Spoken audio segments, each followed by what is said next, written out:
Hello friends, you are welcome to English मस्ती with Sahu sir class.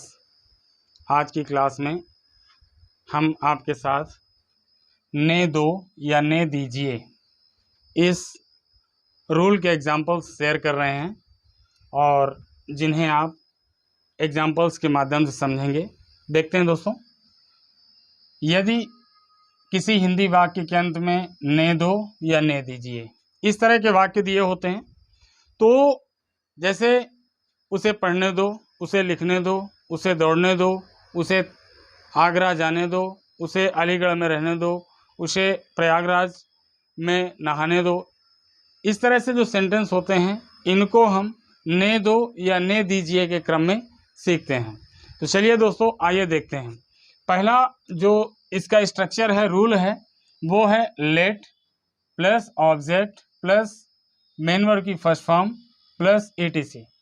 अर्थात इसमें सबसे पहले हमें लेट लगाना है। अगर किसी वाक्य में ने दो या ने दीजिए, जैसे उसे अमेरिका जाने दीजिए, उसे अमेरिका जाने दीजिए। देखिए, ने दीजिए या अमेरिका जाने दो, दोनों का सेंस एक है और इसलिए यहाँ पर ये लेट वाला स्ट्रक्चर इस्तेमाल किया जाएगा।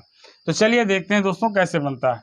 जैसे ने दीजिए दिया है तो सबसे पहले आपको क्या लगाना है, लेट का प्रयोग करना है और लेट के बाद किसको जाने देना है, अर्थात किसको जाना है या किसे जाने दीजिए, तो इसके उत्तर में जो शब्द आता है वो ऑब्जेक्ट होता है, तो हो जाएगा लेट हिम। क्या हो जाएगा दोस्तों, लेट हिम। और इसके बाद जाने दीजिए, let him go to America, let him go to America. इस तरह से इस वाक्य को बना सकते हैं। दोस्तों ये रूल समझ में आया होगा, late plus object plus main verb की फर्स्ट फॉर्म प्लस etc। इसी प्रकार से अगला वाक्य है, जान को अपने मित्रों के साथ मैदान में क्रिकेट खेलने दीजिए। ना, बिल्कुल घबराना नहीं है, आराम से इस वाक्य को समझना है। वाक्य को बड़ा देख करके बहुत से बच्चे घबरा जाते हैं, बिल्कुल घबराना नहीं, बिल्कुल उसी ट्रिक से बनाना है जिस तरह हमने बताया। देखिए, सबसे पहले वाक्य की पहचान याद रखते हैं। ने दीजिए दिया हुआ या खेलने दो या खेलने दीजिए, दोनों में एक ही समानता होती है। तो दोस्तों देखिए, लेट दिया हुआ है तो लेट इसमें लगाना है और दीजिए दिया है, इसलिए यहाँ पे हम लेट का इस्तेमाल करेंगे, अर्थात लेट हो जाएगा। लेट के बाद किसको खेलने दीजिए, उत्तर में क्या मिलेगा, जॉन को, तो क्या हो जाएगा, लेट जॉन, लेट जॉन। अब जॉन को क्या करने दीजिए, खेलने दीजिए, लेट जॉन प्ले। क्या खेलना है, क्रिकेट खेलना है, let John play cricket. Cricket खेलेगा तो कहाँ खेलेगा, मैदान में, अर्थात इन द फील्ड के साथ। तो के साथ की अंग्रेजी आप जानते ही हैं, विद होता है, तो हो जाएगा with his friends, with his friends. Clear दोस्तों, देखिए कितनी आसानी से बन गया। अगर कोई थोड़ा सा लंबा वाक्य है तो उसको देख के घबराने की आवश्यकता नहीं है, उसको पीस टू पीस कर लेना है और आसानी से वाक्य बन जाएगा। जैसे देखिए, ने दीजिए दिया हुआ है तो इसके लिए हम बताएं आपको, लेट लगाते हैं। इसके बाद किसको, जान को 2 नंबर पे लिख देना है। इसके बाद जान को क्या करना है, खेलना है, नंबर 3 पे। फिर क्या खेलना है, क्रिकेट, 4 नंबर पे। फिर मैदान में, मैदान में की अंग्रेजी इन द फील्ड लगा दिया, ये आपका 5 नंबर हो गया। अपने मित्रों के साथ, इसको 6 नंबर पे लगा दिया। दोस्तों ये चीज़ समझ में आई होगी, इस तरह से क्रम में लगा देते हैं तो वाक्य का अनुवाद आसानी से बन जाता है। अगला वाक्य है, मेरे मित्र को फ्रांस में पढ़ने दीजिए, मेरे मित्र को फ्रांस में पढ़ने दीजिए। अब इसमें भी देखिए लिखा है ने दीजिए, तो बन जाएगा लेट और इसके बाद किसको, मेरे मित्र को, लेट माई फ्रेंड, पढ़ना की अंग्रेजी रीड, फ्रांस में इन फ्रांस। यस, इस तरह से वाक्य बन सकता है और बनाते भी हैं। अर्थात इसको स्पीकिंग के दौरान कभी ट्रांसलेशन करना है तो दोस्तों जब हम ट्रांसलेशन बेहतर तरीके से इन रिटन करने लगते हैं तो स्पीकिंग भी आसान हो जाती है। तो इस तरह से इस तरह के वाक्य जो भी हैं उसको हम बना सकते हैं। दोस्तों आगे अगला रूल देखते हैं। प्रायः बात करते समय आओ हम, या ये कभी कभी दिया होता है, कभी भी नहीं दिया होता है। क्रिया के साथ ए की मात्रा आ जाती है, जो डायरेक्टली ये बताती है कि कोई कार्य करने का प्रयोजन किया जा रहा है। जैसे लिखा है चलो चलें, देखिए अंत में ए की मात्रा, क्रिया के साथ चलना में ए की मात्रा लगी हुई है। आओ खेलें, ये वाक्य दिया हुआ है। आओ इस होटल में चाय पिएं। दोस्तों ये वाक्य छोटे हैं और इन्हें आसानी से आप सीख सकते हैं और इनको अधिक से अधिक करके आप अभ्यास कर सकते हैं। और जितना अधिक अभ्यास करेंगे उतना अधिक आपकी जो इंग्लिश लर्निंग है वो शार्पन होगी, उतनी ही अधिक शार्पन होगी। इसलिए आप लगातार अभ्यास करते रहें। दोस्तों देखिए अब इसको कैसे बनाते हैं। अगर वाक्य में क्रिया के साथ ए की मात्रा आ जाती है तो इस वाक्य की शुरुआत लेट अस से करते हैं। लेट अस के बाद एमवी की first form plus object plus etc, इस तरह से बनाते हैं। जैसे लिखा है चलो चलें, अंत में ए की मात्रा है तो इसको हम लेट अस गो, लेट अस गो। डायरेक्टली आप समझ सकते हैं एक की मात्रा दी है क्रिया में और यहाँ पर हम लेट अस गो का इस्तेमाल करते हैं। अब इस तरह के वाक्य बनाने में आपको दिक्कत नहीं होगी, इसलिए मैं आपको फिर सुझाव देना चाहूँगा कि आप लोग जो है अधिक से अधिक वाक्यों का प्रयोग करिए, अधिक से अधिक वाक्य बनाइए, प्रैक्टिस करिए। दोस्तों आप में इम्प्रूवमेंट निश्चित होगा। तो जैसे एक वाक्य बन गया लेट अस गो, इसी तरह से आओ खेलें तो क्या बन जाएगा let us play, let us play. इसी तरह से आओ हम इस होटल में चाय पिएं तो क्या बन जाएगा लेट अस टेक टी, कहाँ in this hotel, in this hotel. दोस्तों समझ में आया होगा। इसी तरह से और अधिक वाक्यों का प्रयोग करके आप अभ्यास करिए और आप बेहतर रिस्पॉन्स लेकर आएंगे। जैसे अन्य वाक्य बनाने हैं, आओ ये फिल्म देखें, let us see this film.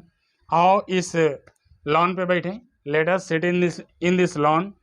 या आओ घर चलें, लेट अस गो होम। इस तरह से वाक्यों को बनाने का अभ्यास कर सकते हैं दोस्तों।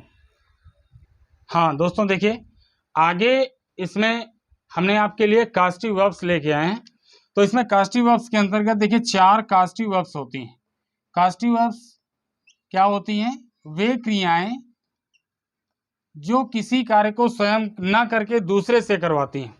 जैसे कभी कभी आप लोग देखते हैं कि पढ़ना और पढ़वाना, लिखना और लिखवाना, हंसना और हंसाना, देखना और दिखवाना, इस तरह से जो क्रियाएं होती हैं, जैसे बनाना या बनवाना, इस तरह से क्रियाएं का इस्तेमाल कर दिया जाता है।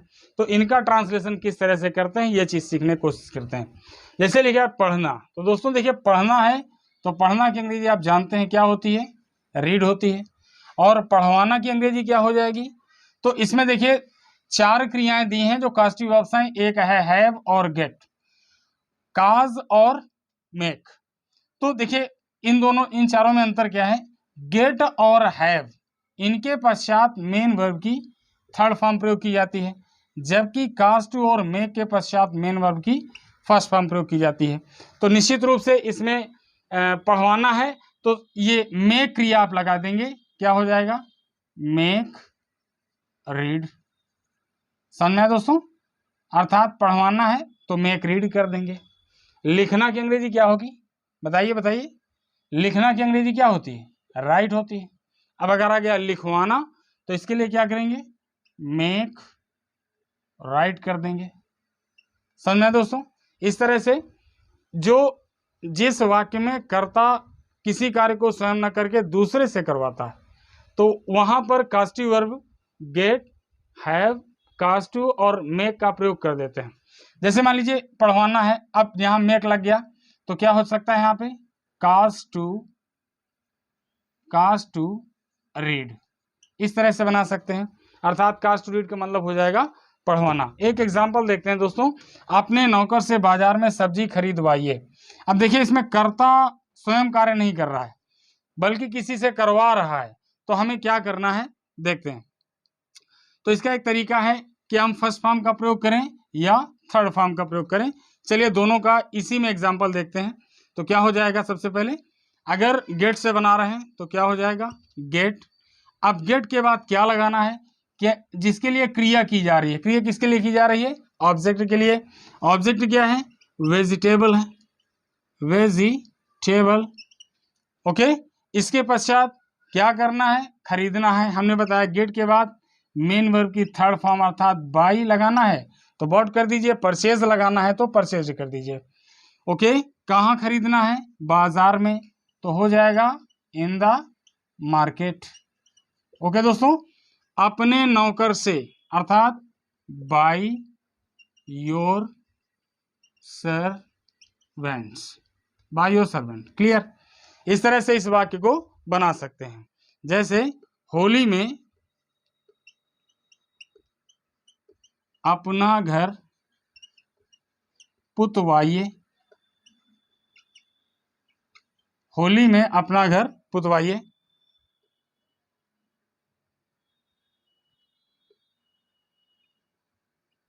अपना घर पुतवाइए।